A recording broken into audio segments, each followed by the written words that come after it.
Сәлем достар, бұл киношолу арнасы. Бүгінгі бейнеде Дюна киносы жайлы айтатын боламыз. Алдымен арнаға тіркеліп, лайктарыңызды баса кетіңіздер. Ал біз шоуды бастаймыз. 10191 жыл адамдар ғарышты үйреніп, ғарыштық гильдиялар құрады. Ғалам түбегейлі өзгеріп, адамдар ғарышты игеріп, ғарыш бойынша жайбарақат саяхат жасайтын. Планетаны варондар мен герцогтар басқарады. Олар ортақ падишахқа бағынады. Өзге планеталарға қарағанда назарды өзіне шөлді планета Аракис аударады. Мұнда құнды меланж өндіріледі. Бұл адамдарға ғаламдық сапарлар жасап, олардың қартаюын тежейді. Бұл өнім тек Аракисте өндіріледі. Сондықтан барлық отбасылар мұнда билік жүргізгісі келеді. Мұнда тұрғылықты халықты фремендер деп атайды. Фильм басында фремендер арасындағы қыз, яғни Чанни, бізге бұл жерде біраз жылдан бері Дом Харконнен отбасы билеп келе жатқанын айтады. Олар жергілікті халықпен санаспай, оларға қатыгездік жасап келіпті. Бірақ императоры оларға планетаны тастап кетуді бұйырыпты. Бірақ Чанни олардың орнына басқаларын жіберіп, планетаның байлықтарын әрі қарай сорып, тәмам қылатынына сенімді. Одан кейін кадр Дом Атрейдестің ғаламшарына өтеді. Бұл жергілікті герцогтың некесіз ұлы болатын. Ол ұйқысынан тұрып, кейін анасымен тамақтанады. Оның анасы қарапайым адам емес еді. Ол адамдарға манипуляция жасап, оларды басқара алатын. Ал жігітте де әлі ашылмаған дамыту керек қабілеттер бар еді. Герцог Лето Дом Атрейдестің басшысы саяси елшілерді күтіп алады. Бұлар тікелей император Шаддамнан келген еді. Билеуші Аракис шөліндегі Дом Харконнендерді Дом Атрейдестің ауыстыруына бұйрық беріп, енді меланжды Лето мен оның адамдары өндіргенін қалайтынын айтады.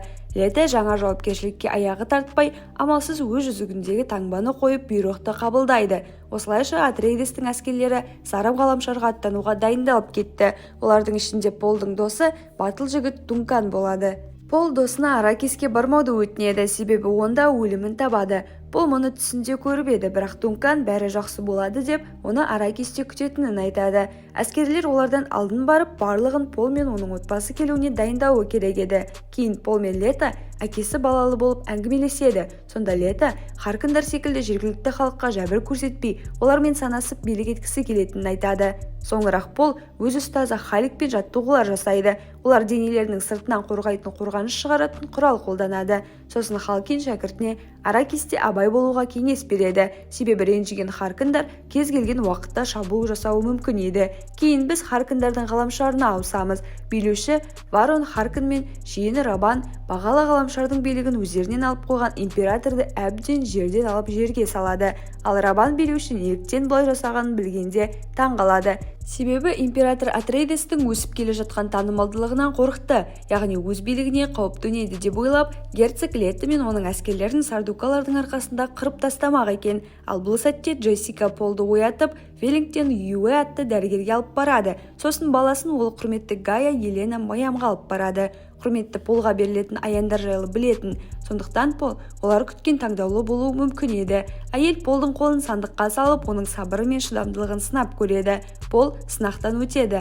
Ал құрметті кеткен соң Джессика ұлына Бене Гессерит ұйымы жайлы айтып береді. Бұл ұйым империя істеріне 1000 жылдар бойы араласып, бүкіл ғаламды билейтін ми жасап шығармақ ниетте екен. Осылайша олар Аракисті құтқармақ екен. Келесі күні герцог Лето, Пол, Джессика Аракиске аттанады. Оларды Полды таңдаулы болуы мүмкін деп ойлайтын фремендер қарсы алады. Пол мұнда өз бөлмесінде Аракис шөлдерінде жүретін құртта жайлы бейнеролик көріп жатады. Бірақ кенет үлкен маса кейпіндегі аңшы роботты байқап қалады. Пол өзінің жылдамдығы арқасында оны бір жақты етеді. Ал жақсылап зерттеулер кезінде қабырға арасынан Харкондардың жауынгері табылады. Ал кейін біз барон құрметті Гая Елена Моямен кездесіп жатқанын байқаймыз. Құрметті императордың Атрейдес үйіне не ойлап қойғанын білетін, сондықтан оларға тиіспеуге кеңес береді.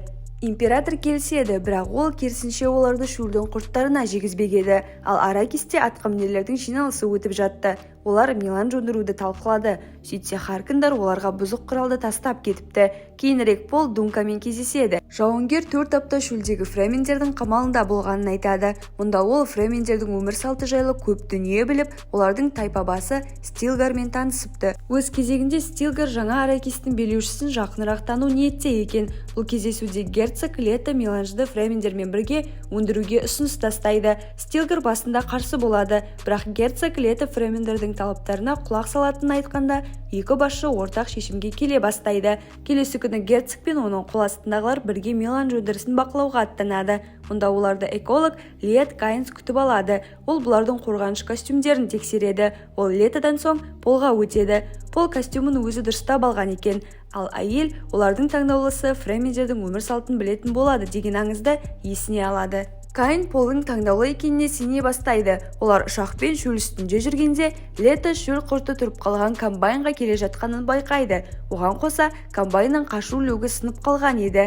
Герцог Лето ұшағымен қонуға бұйырып, шабуыл жасалмай жатып, оларды құтқарып үлгереді.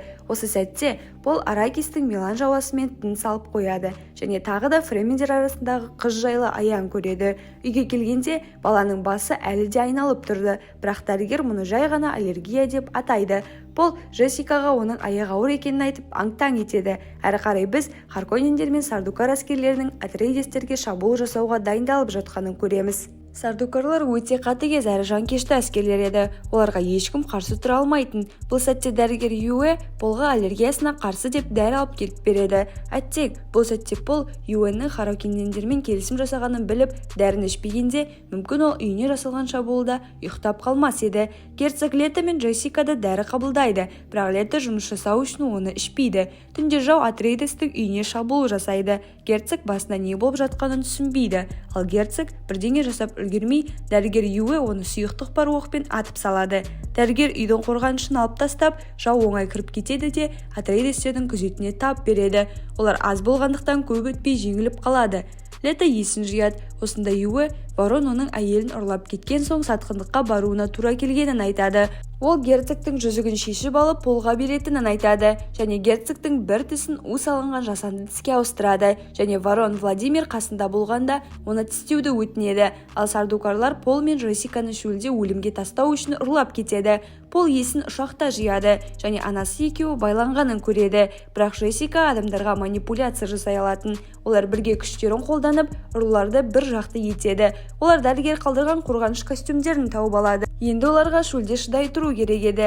Есін жиып жатқан Леттоны Воронның алдына алып келеді. Мұнда Юэ де келіп, өз қызметінің ақысын сұрайды, яғни әйелін босатуды. Бірақ қатыгез Ворон Юэні өлтіре салады және ол Леттоның қасына келіп, бүгін оның отбасы жойылатынын айтады. Қашуға амалы болмаған Летто у салынған капсуланы тістейді. Бұл бөлмедегі барлығын ажал құшады. Шөлдің бір жерінде Джессика мен Пол пана құрып жатады және олар дәрігердің хаты мен герцогтың жүзігін тауып алады.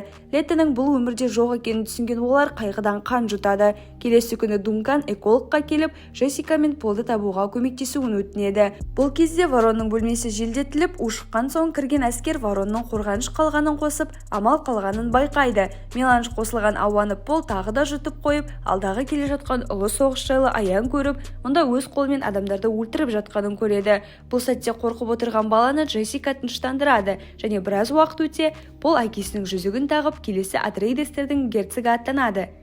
Кейін оларды Дункан тауып алып, жаңа билеушіге бас еді. Кейін оларды эколог Кайн қауіпсіз жерге алып кетеді. Бұл ескі экологиялық станция болатын. Оның мақсаты Аракистің сумен қамтамасыз ету. Егер проект аяқталғанда Аракис көктеледі. Бірақ бағалы меланж бірінші табылып, барлық күш соған аударылған екен. Кейін кенет саудакарлар қашқындарды тауып алады. Шайқаста Дункан, Джессика мен Полды қорғап жан береді. Эколог Лет Кайнс, Пол және оның анасы қашып үлгереді. Джессика және оның ұлы ұшаққа отырып, құмды дауыл арасында жаудан тығылып қалмақ болады. Ал Кайнсты саудакарлар ұстап алады. Өлімнен алдын эколог құмды соққылайды. Нәтижесінде шөл құрты келіп барлығын өлтіреді. Джессика мен Полды саудакарлар қуып келеді. Пол ұшақты дауылдың қақ ортасына бұрады. Саудакарлар оларды ажал құшты деп ойлайды. Бұл сәтте Ворон емделіп жатыр. Енді оған рабын келіп, Лето мен оның отбасы түгел қырылғанын айтады.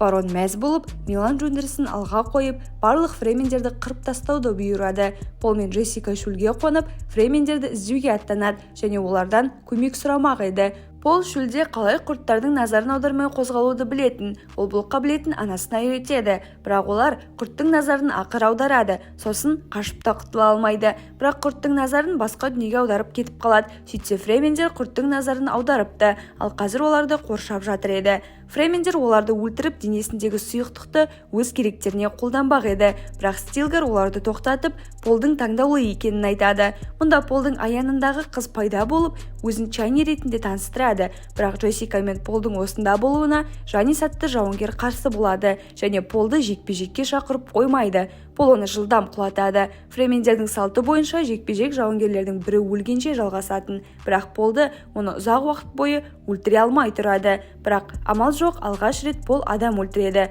Фремендер оның денесін алып лагерлеріне аттанады. Джессика мен Полды бірге еріп кетеді. Алыста Пол құрт үстіне мінген адамды көреді, ал Чайни болса бұл тек басы екенін айтады. Осымен достар, киноның соңы. Келесі кездескенше.